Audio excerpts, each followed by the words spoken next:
Distribuição Europa Filmes do Brasil.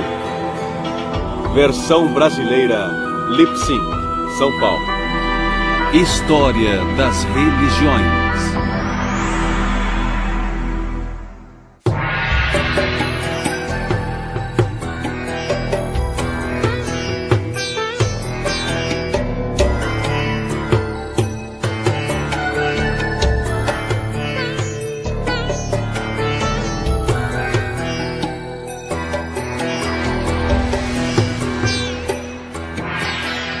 Hinduísmo.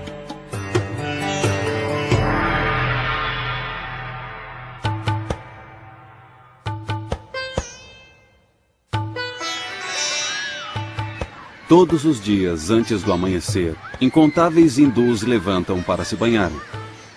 Em sua maioria vivem na Índia, mas também em lugares distantes como Singapura e Washington. O banho matinal não apenas purifica seus corpos, mas também seus espíritos. Em seguida, vários hindus realizam um ritual conhecido como puja. Trata-se de um ato de adoração durante o qual queimam incensos e fazem oferendas de flores, frutas, leite ou doces para uma estátua ou imagem de um entre as centenas de deuses, deusas ou espíritos hindus. Alguns praticam um sistema de exercícios conhecido como yoga.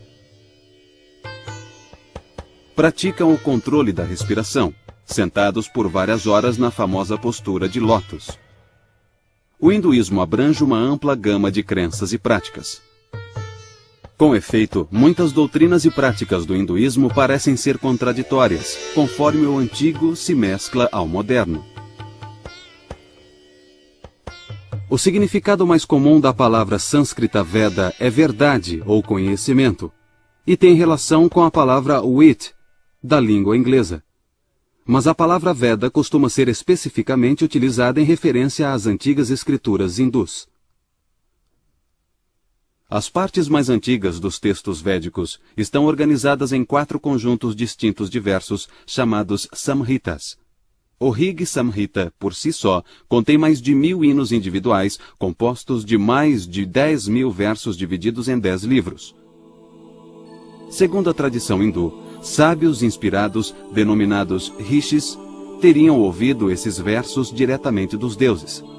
Cada um desses poemas religiosos é dirigido em geral a um dos deuses, deusas ou espíritos védicos, os quais representam forças naturais, tais como o sol, a lua e o vento. O deus mencionado com mais frequência é Indra, que se assemelha ao Zeus da mitologia grega. Vários poemas do Rig Samhita louvam a majestade e o poder de Indra. Louvo o heróico Indra, cujo poderoso trabalho separou a terra do céu. Indra conduz o sol como uma veloz carruagem que o traz aos seus adoradores. Como um rio, ele está sempre ativo e nunca descansa. Com a luz, ele destrói a escuridão. Na antiga tradição hindu de adoração e sacrifício, os 1028 hinos do Rig Veda eram recitados durante as cerimônias religiosas. Alguns desses versos ainda são recitados em casamentos, funerais e ritos de iniciação.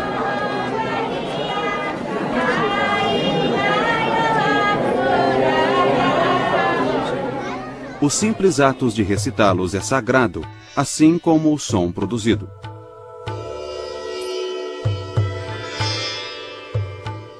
Os eruditos modernos não conhecem em detalhes os rituais religiosos praticados durante os tempos védicos, mas eles sabem que a poesia do Rig Samhita era recitada como parte de rituais muito complexos. A realização de tais rituais podia durar semanas, meses ou até um ano. A presença de vários sacerdotes era necessária, pois cada um se especializava em uma das partes da cerimônia. Durante a Era Védica, a atividade devocional mais especializada era o ritual do soma. Soma era um líquido obtido pela maceração de certos vegetais. Enquanto colhiam as plantas, os sacerdotes cantavam hinos relacionados à busca e ao corte da planta do soma.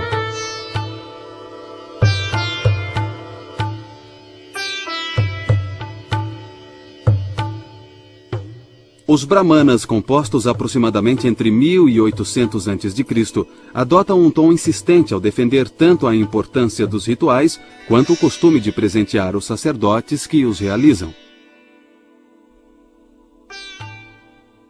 De fato, muitos dos Upanishads, os quase 300 últimos livros que compõem os textos védicos, censuravam o sistema religioso védico prestes a desaparecer e a ser substituído.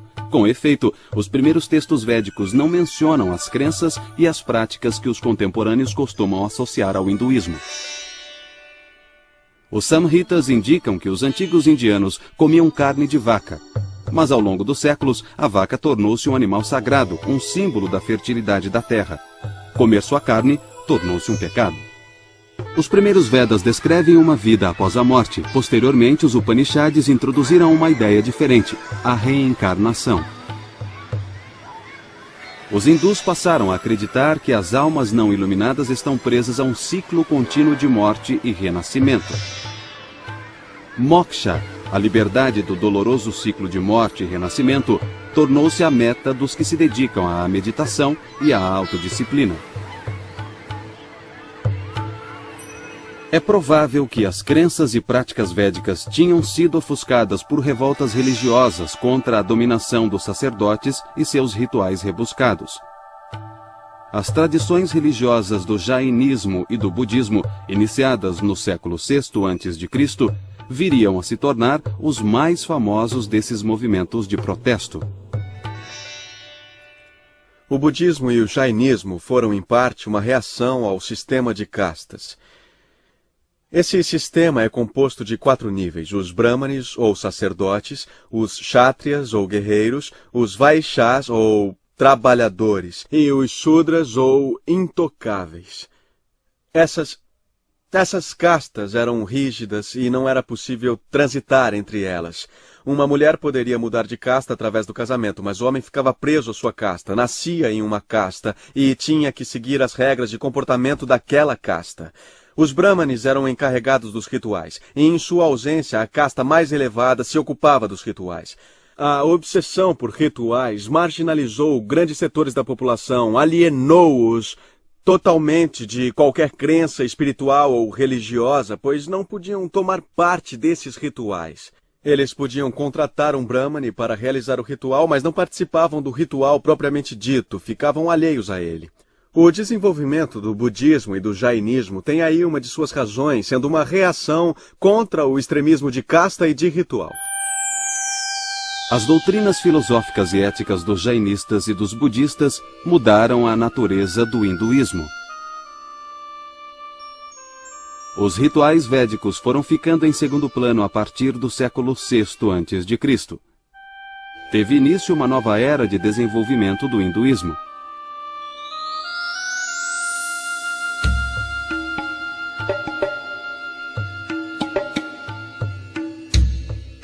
Em 326 a.C., as tropas de Alexandre Magno cruzaram o rio Indo, situado no noroeste da Índia. Na época, a iminência do ataque parecia evidente, e os dirigentes de vários territórios indianos haviam se associado. Isto criou o que viria a ser chamado o Império dos Maurya. Os soldados de Alexandre, porém, se recusaram a ir além do rio Indo. Mas a política indiana já havia mudado. Em cerca de 250 a.C., Ashoka tornou-se imperador da dinastia dos Maurya. Expandiu o império por meio de violentas guerras de conquista, durante as quais centenas de milhares de pessoas morreram. Farto do derramamento de sangue, Ashoka voltou-se para a fé budista em busca de consolação. Ele influenciou profundamente a vida religiosa indiana devido ao apoio oferecido aos budistas. O apoio real ao budismo e ao jainismo continuou ao longo de um milênio, o que explica, em parte, a ausência de monumentos religiosos hinduístas antes do século IX da era cristã. Embora poucos edifícios religiosos hindus tenham sobrevivido, as bibliotecas mostram que o hinduísmo estava reagindo aos desafios colocados por budistas e jainistas, porém de forma mais intelectual do que material. A resposta hindu assumiu duas formas. Primeiro, os hindus reestruturaram seus sistemas filosófico e teológico. Aprofundaram ideias budistas e jainistas, ou criaram argumentos contra elas. Por exemplo, os hindus aceitaram a crença em reencarnações. Adotaram outros conceitos como o karma, que é a soma das influências negativas e positivas geradas por boas e más ações.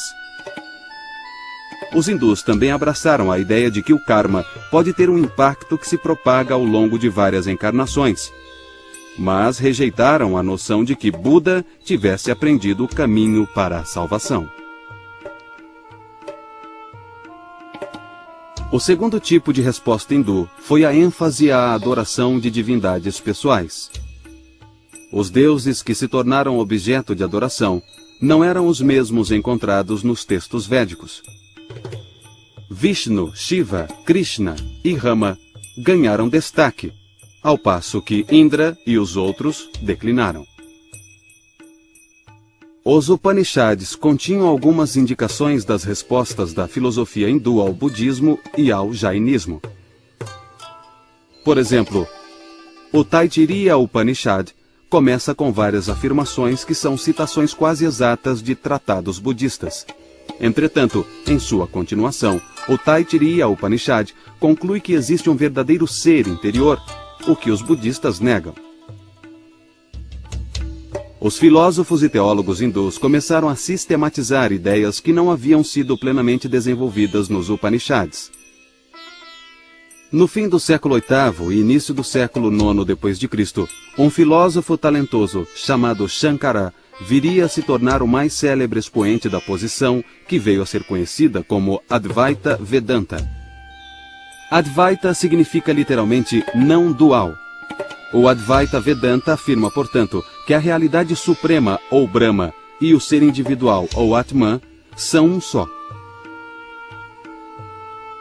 Shankara afirmou que os deuses são formas interiores de Brahma e que as pessoas não se prejudicavam adorando um deus pessoal. O próprio Shankara era adorador de Shiva. Shankara acreditava que, no fim, cada um deveria ultrapassar essa dependência das deidades individuais. Disse que cada um de nós viria a compreender que os diversos deuses são reflexos imperfeitos do que ele chamava de Brahma sem atributos. O Advaita Vedanta de Shankaracharya é uma posição muito forte na Índia. A questão é, por que é uma posição tão forte? Os românticos alemães do século XIX e particularmente Schopenhauer se interessaram muito pelo Advaita Vedanta. Por quê? Porque é não dual. E isso era bem diferente das tradições que os românticos alemães viam penetrar na Europa desde o tempo de Cristo. Então, em vez de olhar para o similar às suas próprias tradições, posições dualistas, eles dirigiram seu olhar para o não dualismo. Embora essa posição seja certamente interessante e atualmente seja adotada por muitos hindus, sendo também aquela que as pessoas costumam assimilar ao hinduísmo, nem todos os hindus acreditam nela. Existem posições duais, posições dualistas, posições Dvaita, nas quais Atman e Brahma são vistos como separados, distintos, como dois.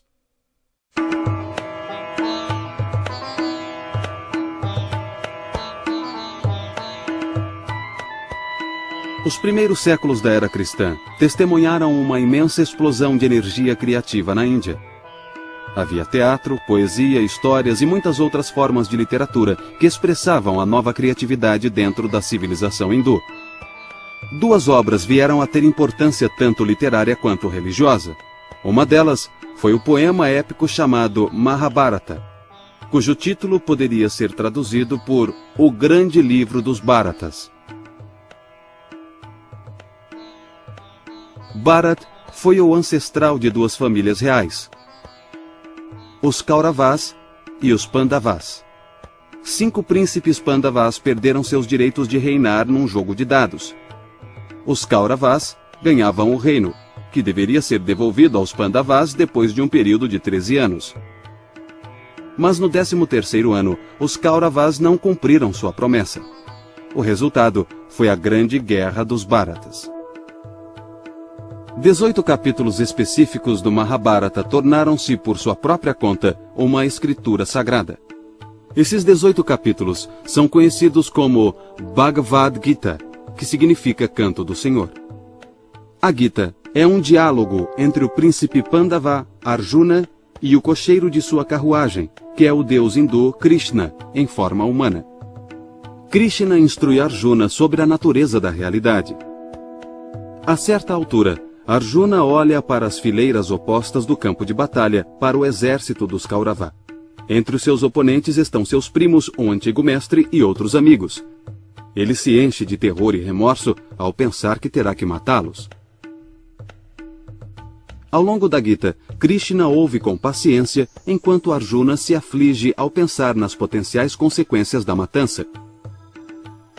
Krishna refuta cada uma das objeções de Arjuna, revelando sua própria natureza divina. O guerreiro Arjuna logo se conscientiza de que Krishna determina o curso de todos os acontecimentos. E Krishna diz a Arjuna que seu dever divinamente estabelecido é o de lutar. Não podemos esquecer que Arjuna é um guerreiro, nasceu como um guerreiro. E Krishna está apenas lhe indicando que ele deve seguir seu Swadharma, sua natureza, a natureza do seu ser que, como Kshatriya, como guerreiro, é a de lutar, independentemente de suas relações com seus oponentes. Então, sendo assim, se Arjuna agisse de outra maneira, por exemplo, seguindo Swadharma, a natureza de um Brahmane, de uma outra casta, da casta dos sacerdotes, estaria fazendo a pior coisa possível. Arjuna é um guerreiro e, como tal, seu dever ou dharma é lutar. Arjuna deve lutar. Krishna declara que nenhum karma negativo resultará disso desde que Arjuna se concentre na tarefa em si mesma, realizando-a sem desejo de ganhos pessoais. Como Krishna diz a Arjuna: Estes nossos corpos perecem, mas as Escrituras declaram que a alma é eterna, indestrutível e insondável. Sendo assim, lute, ó filho de Pandu. Aqueles que acreditam matar e aqueles que acreditam que são mortos não compreendem verdadeiramente que não matam e não são mortos. A civilização hindu tem uma longa história. Seus membros mais instruídos e cultos têm uma tendência a preservar formas mais antigas de sua cultura. Eles aceitam novas formas como se fossem meras extensões do sistema anterior. Novas formas e novas ideias apenas adicionam mais camadas de cultura, coexistindo com crenças e costumes mais antigos.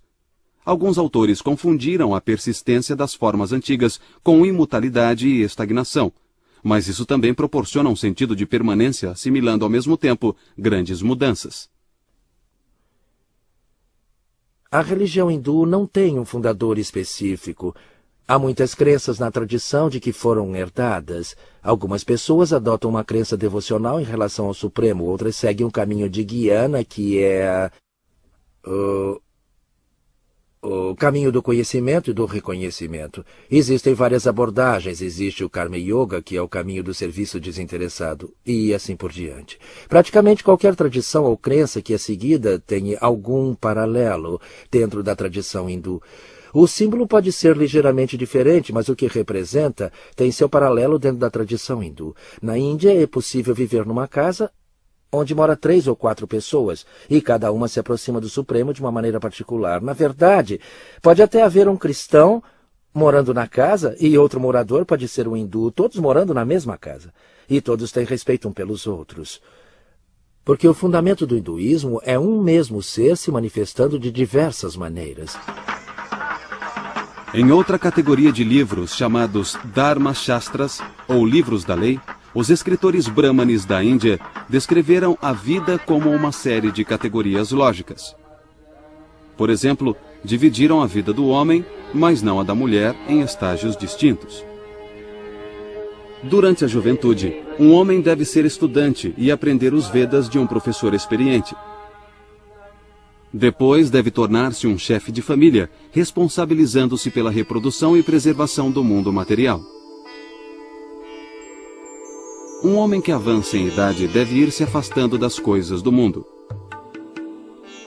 Se por um lado as leis de Manu preconizam o celibato dos jovens, um outro texto hindu dos primeiros séculos da era cristã, o Kama Sutra, instrui quanto às várias maneiras que o homem e a mulher maduros podem utilizar para usufruir dos prazeres do amor. O Kama Sutra tornou-se um manual sexual famoso ou infame. O Kama Sutra descreve em linguagem parcialmente metafórica um impressionante número de técnicas de relação sexual. Neste ponto parece haver uma contradição entre o gozo dos prazeres do corpo e o cuidado com a alma. Mas devemos nos lembrar de que os hindus acreditam que diferentes comportamentos são adequados a cada estágio da vida. O estudante deve ser celibatário, e o chefe de família deve se envolver com a paixão sensorial. Esta abordagem parece colocar cada coisa em seu devido lugar. Tal esforço para incluir todas as possibilidades humanas dentro do sistema levou alguns a considerarem o hinduísmo um estilo de vida mais do que como religião, no sentido europeu e americano.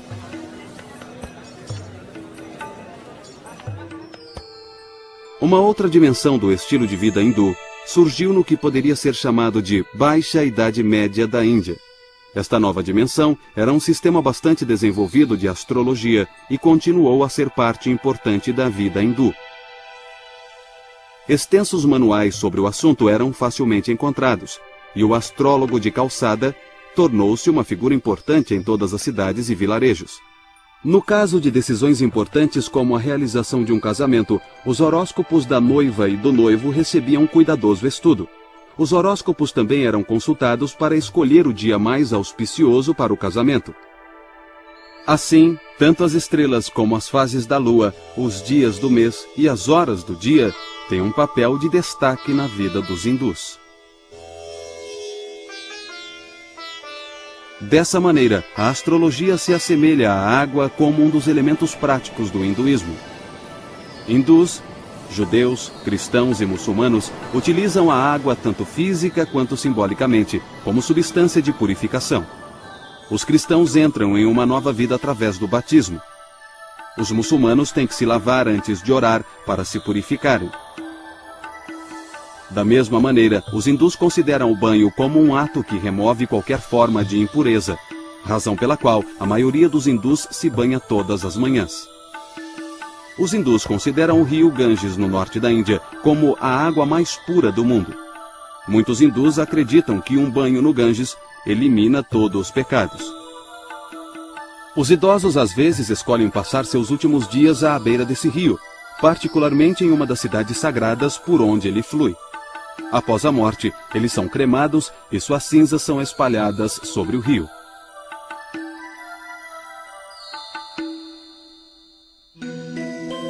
Durante os séculos IV e V d.C., o hinduísmo ressurgiu como religião dominante na Índia depois de superar os desafios colocados pelo budismo e jainismo. Os milhares de templos construídos durante esse período eram apenas os símbolos mais óbvios do renascimento hindu. Ellora, localizada na Índia Central, perto da cidade de Aurangabad, apresenta uma série de grutas que foram ampliadas e decoradas por muitas gerações de escultores de pedra. O mais impressionante monumento de Ellora, contudo, é o templo Kailasana, do século VIII, dedicado a Shiva. Por meio da construção de templos, a iconografia, o simbolismo visual da estatuária religiosa, tornou-se muito importante. Em culturas nas quais poucas pessoas eram capazes de ler, os símbolos conhecidos permitiam que os iletrados compreendessem a mensagem transmitida pelas construções religiosas. Os vários deuses e as histórias dos seus feitos adquiriram uma forma padronizada de apresentação. Shiva, por exemplo, é frequentemente retratado como um dançarino. A ideia religiosa é que a dança de Shiva mantém o universo em movimento. Outra representação de Shiva é a do Mahayogi, o meditador cósmico. Essas imagens apresentam Shiva sentado na postura de lótus, com os olhos apenas entreabertos, focalizando a ponta de seu nariz. Como outros ascetas errantes, Shiva está sentado sobre uma pele animal. Seus cabelos estão enrolados no topo da cabeça e disse que é deles que o Ganges flui. A ideia simbolizada aí é a de que a meditação de Shiva cria e sustenta o universo. As imagens dos deuses hindus são instaladas nos templos e são tratadas como se fossem pessoas. As imagens são adoradas por meio de orações e oferendas de alimentos, além de serem banhadas e vestidas regularmente.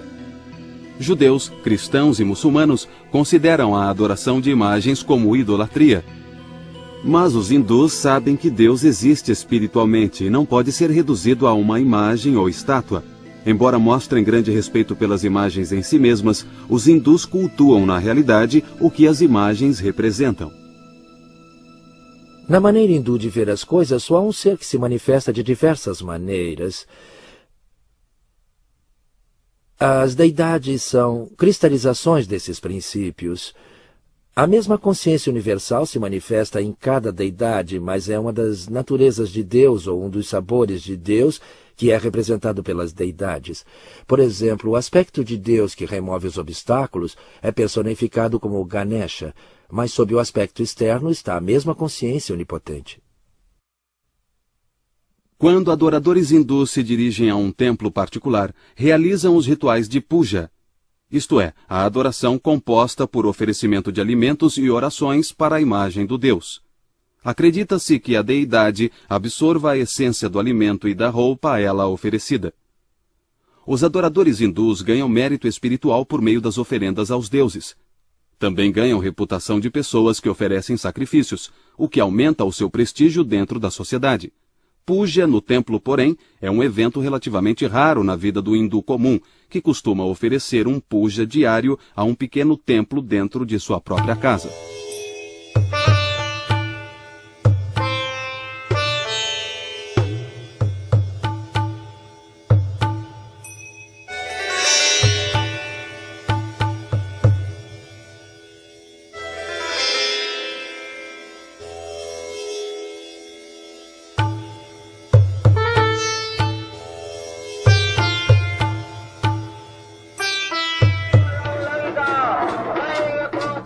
No hinduísmo, não existe um dia específico do Senhor, ou Sabá, como têm os judeus e os cristãos, embora os hindus celebrem frequentemente festivais em homenagem a um deus ou outro.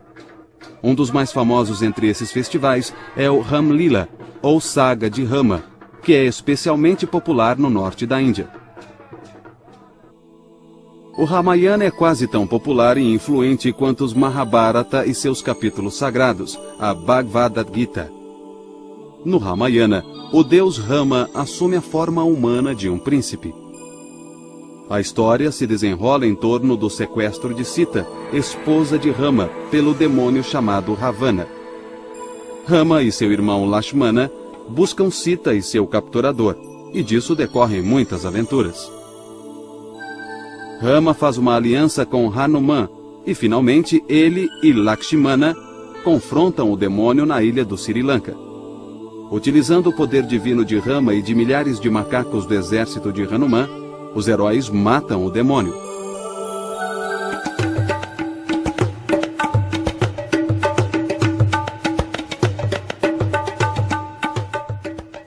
Durante o Ramalila, associações de bairros patrocinam uma série de atividades que se estendem por uma semana. A cada noite, as associações de bairro realizam apresentações para contar a história do Ramayana. As peças dão aos artistas amadores a chance de mostrar seus talentos.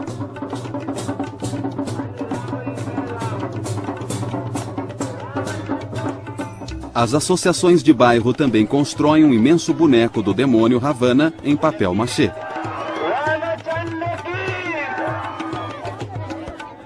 O ponto culminante do festival é o momento em que o demônio é queimado.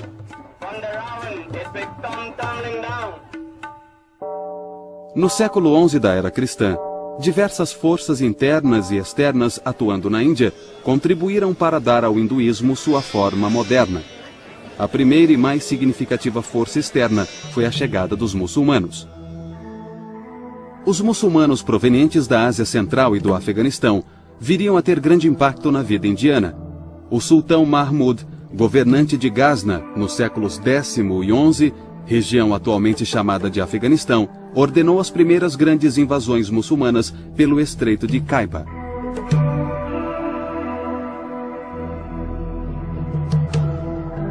Suas motivações principais eram aparentemente econômicas. Mahmud queria transformar Ghazna, a cidade capital, em uma das maiores cidades do mundo islâmico. Ele tentou atrair para sua corte os mais destacados poetas, figuras literárias e eruditas. Mas isso exigia mais riquezas do que as geradas pelo reino. Mahmud voltou-se então para os templos de sua vizinha, a Índia. Seu patrimônio era abundante em pedras preciosas. Mahmud cobiçou os objetos de ouro e prata que ele via dedicados à idolatria. Foi uma excelente oportunidade para associar pura ganância a zelo religioso. Os exércitos muçulmanos começaram a entrar na Índia regularmente. Mahmud de Ghazna foi o primeiro de uma longa série de conquistadores e imigrantes muçulmanos que foram para a Índia a partir da Ásia Central, do Irã e do Afeganistão. Todos foram fazer fortuna na Índia. O Islã tornou-se forte na Índia e influenciou o hinduísmo de duas maneiras. O misticismo islâmico muitas vezes se mesclou ao misticismo hindu e seu monoteísmo acentuou as tendências monoteístas hindus. Por outro lado, a maioria dos hindus rejeitou o Islã. Essa reação negativa fortaleceu suas próprias crenças religiosas hindus.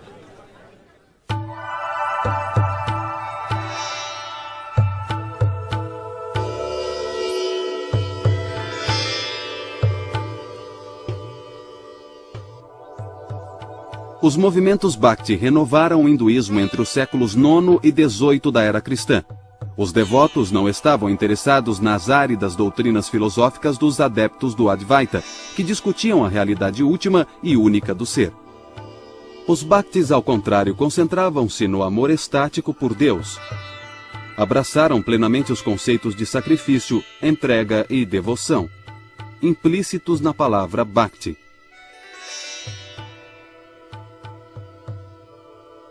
Os movimentos Bhakti também eram altamente pessoais. Os Bhaktis adoravam um Deus pessoal e não o ser absoluto, sem atributos descrito pelos adeptos do Advaita. Os crentes imitavam os santos poetas, essenciais para o movimento. As histórias das vidas desses poetas estáticos eram bem conhecidas. Um dos movimentos devocionais que mais se desenvolveu tinha por objeto um ser humano conhecido como Krishna. Acreditava-se que Krishna era uma manifestação do deus Vishnu. Os seguidores de Krishna o reconheciam como divino. Vishnu era apenas mais um de seus nomes. O lugar de Krishna no hinduísmo lembra o de Jesus no cristianismo. Cristo é considerado por seus seguidores como Deus encarnado, enquanto Krishna seria Deus manifesto num corpo. Alguns dos santos poetas eram mulheres, e os movimentos Bhakti costumavam atribuir à mulher um lugar central. Radha, a consorte de Krishna, tornou-se a personagem modelo para seguidores homens e mulheres. A devoção altruísta de Radha e Krishna tornou-se o modelo a ser seguido por todos os devotos de Krishna. Ao longo do século XIX, o hinduísmo gradualmente tomou uma nova consciência de si mesmo. Os hindus começaram a se definir de forma mais precisa, em contraste com outras religiões, tais como o Islã e cristianismo.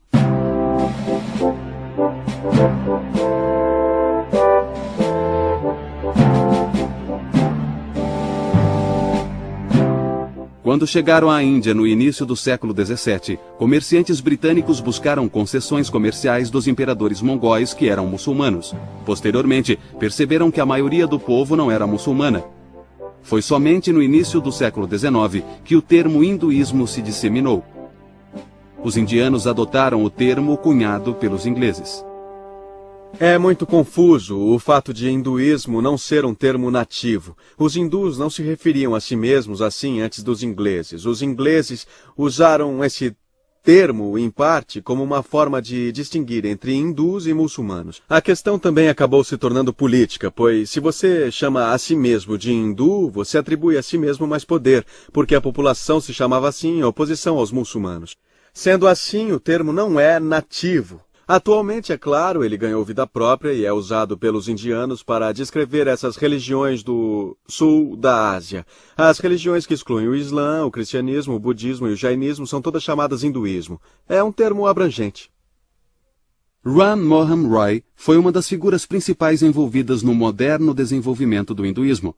Roy dizia que o declínio das crenças e costumes sociais hindus era decorrência de séculos de dominação muçulmana. Com pouco mais de 20 anos, Roy começou a adquirir terras. Ele se mudou para Calcutá, a capital da Índia Britânica. Lá começou a emprestar dinheiro aos jovens ingleses que trabalhavam para a Companhia das Índias Orientais. Mais tarde, Roy recebeu um cargo no setor financeiro da companhia e isso lhe deu um acesso ainda maior aos ingleses. Ram Mohan Roy celebrava o governo britânico que, em suas palavras, trazia a benéfica influência de um tratamento benévolo e indulgente. Roy acreditava que o domínio britânico permitiria que os hindus retomassem os puros ensinamentos do seu passado ancestral. Outra tendência teve início no século XIX, a ligação entre hinduísmo e política indiana. Bal Gangadhar Tilak foi um líder que percebeu rapidamente que o recurso à religião poderia mobilizar as massas hindus. Tilak era um implacável oponente do domínio britânico. Embora fosse instruído em direito, recusou-se a ter qualquer relação com as carreiras disponíveis nas cortes britânicas. Em vez disso, tornou-se editor do jornal denominado Kesari, que era publicado em Marathi, a língua de sua região natal. As ideias defendidas por Tilak o levaram à prisão inúmeras vezes, acusado de incitar oposição aos britânicos e conflitos coletivos. Os ingleses impuseram severa censura aos discursos políticos na Índia. Quando Tilak morreu em 1920, ele era provavelmente o líder mais popular do Partido do Congresso Nacional Indiano. Sua retórica anti-britânica teve consequências duradouras. Mohandas Gandhi nasceu num pequeno vilarejo em Porbandar, no estado de Gujarat, na costa ocidental da Índia. Seu pai era primeiro-ministro do governo local. A família de Gandhi pertencia à casta Bania, de mercadores hindus. Ao longo dos séculos, eles haviam absorvido profundamente os princípios éticos do jainismo, particularmente os ensinamentos de Ahimsa, ou total não violência. Ahimsa significa a não violência total, ou seja, a não violência em pensamentos, palavras e atos. E essa filosofia de Ahimsa não pode ser realizada plenamente pelos indivíduos ou pessoas comuns. Mas Gandhi tinha a seguinte percepção, como um estudante na escola. Ele ou ela aspira a receber nota 10, mas nem todos os estudantes que frequentam a escola têm nota 10, mas todos esperam alcançá-la. Da mesma maneira, podemos nunca conseguir ser totalmente não violentos na vida, mas devemos continuamente buscar alcançar esse nível à medida das nossas possibilidades. Durante a Primeira Guerra Mundial, Gandhi deu grande apoio à causa britânica. Ele esperava que a cooperação resultasse depois em concessões políticas por parte do Império Britânico. Ao contrário, os ingleses decretaram leis extremamente repressivas que limitavam os direitos políticos dos indianos. Gandhi tornou-se então um forte oponente ao domínio britânico. Se antes usar elegantes ternos e chapéus confeccionados em Londres, passou a vestir-se com uma simples túnica branca, como as usadas pelos ascetas errantes. Gandhi começou a se dirigir às massas com a linguagem da religião. Ele descrevia sua tática com a expressão satyagraha, uma refinada palavra sânscrita que significa constância na verdade. A verdade significava muito para ele, teve uma importância tremenda para o meu avô em toda a sua vida. Houve uma época em que ele dizia, Deus é verdade. Então, mais tarde, ele percebeu que a verdade é Deus. O que realmente estamos tentando é alcançar essa verdade suprema, e isso é alcançar a Deus, alcançar o pleno estado divino. Ele chamava seu movimento de Satyagraha, que é uma combinação de duas palavras sânscritas. Satya significa verdade e agraha significa busca de. Ele sentia que todos nós, indivíduos, estamos constantemente buscando a verdade e temos que buscá-la sinceramente se buscamos a salvação.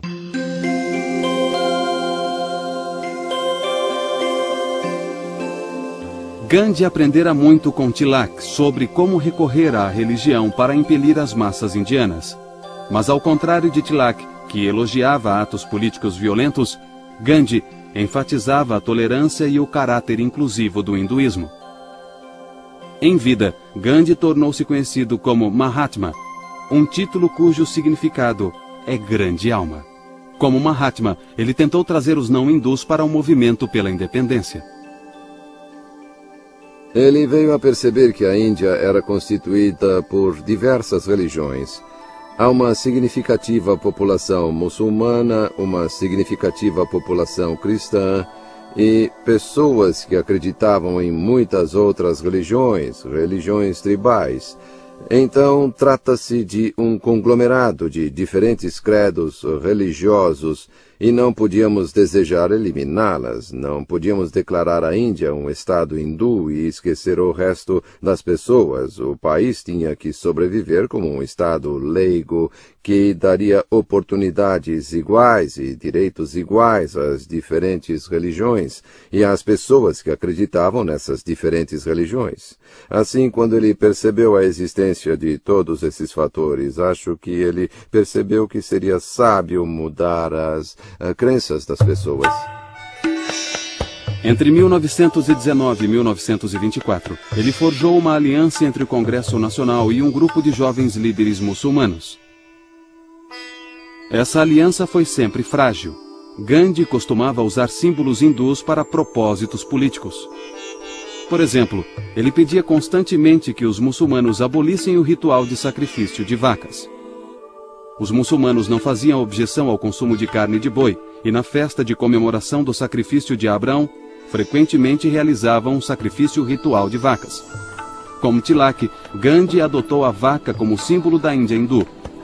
Em seu espírito, a mãe vaca estava intimamente associada à mãe Índia. Se os muçulmanos consideravam a abordagem de Gandhi hindu demais, muitos outros pensavam que Gandhi era insuficientemente hindu. Não acho que ele era um hindu no sentido tradicional. Não praticava nenhum dos rituais do hinduísmo. Não acreditava nesses rituais. Ele acreditava no respeito a todas as religiões do mundo. E por isso ele as estudava. De fato, uma de suas frases famosas é que um estudo amigável de todas as escrituras é um dever sagrado de todos os indivíduos.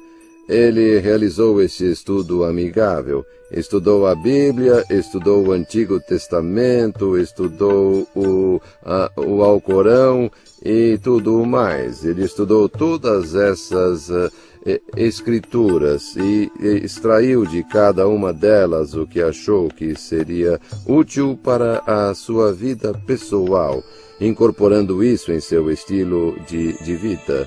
Ele foi capaz de demonstrar respeito por todas as diferentes religiões e delas incorporar o que achava útil. E, de certa maneira, poderíamos dizer que sua religião e sua prática da religião, embora fosse substancialmente hindu, era também substancialmente ecumênica.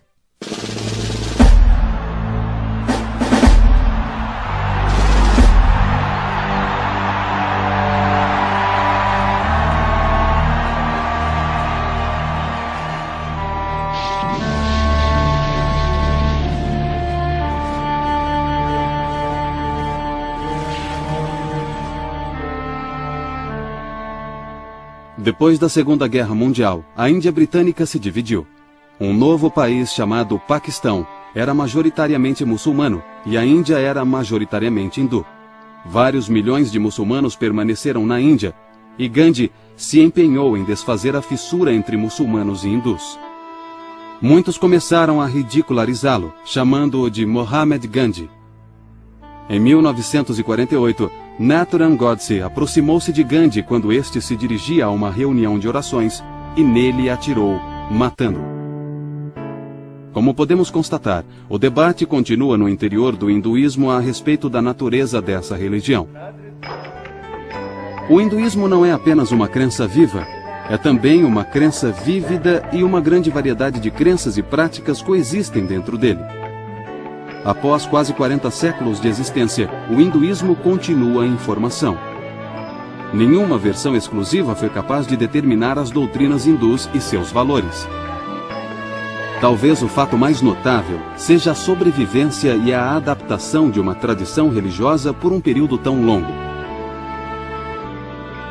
O hinduísmo é uma das mais antigas religiões do mundo. Apesar dos impactos e tensões pelos quais passou, aproximadamente 1 bilhão de indivíduos, de uma forma ou de outra, identificam-se como hindus.